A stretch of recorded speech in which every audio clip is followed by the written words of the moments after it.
1 August Akkalkot येथे साहित्य सम्राट सत्यशोधक अण्णाभाऊ साठे यांच्या 105व्या जयंतीनिमित्त फकीरादल सामाजिक संघटनेच्या वतीने विद्यार्थ्यांची भव्य प्रभात फेरी काढत महामानवाच्या विजयाची घोषणा देत खाऊ वाटप करून साहित्य सम्राट लोकशाहीर अण्णाभाऊ साठे यांची जयंती उत्साहात साजरी करण्यात आली।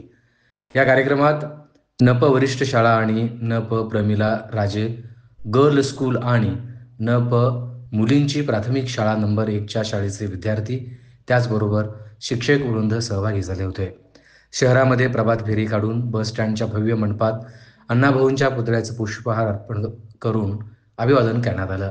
या कार्यक्रमाला प्रमुख पाहुणे म्हणून शिवसेना उबाटा गटाचे तालुका अध्यक्ष आनंद बुकानुरे, RPI उपाध्यक्ष सुरेश सोनकांबळे, तथागत संस्थेचे अध्यक्ष अंबादास सिंगे, आरती पारखे, रेश्मा पारखे तसेच शाळेतील मुख्याध्यापक पुजारी, मुख्याध्यापिका बनसोडे, मुख्याध्यापिका Shashikala Mukanar, Ansari, Jamadar madam, Bavalatti madam, Kokalgi madam, Rathod sir, Anita Vasure, Ramesh Kotgi आणि विद्यार्थी मोठ्या संख्येने यावेळी उपस्थित होते। या कार्यक्रमाचे आयोजक ज्योतिबा पारखे यांनी सर्वांचे आभार मानले। या कामी समीर मणियार यांचे विशेष योगदान लाभले।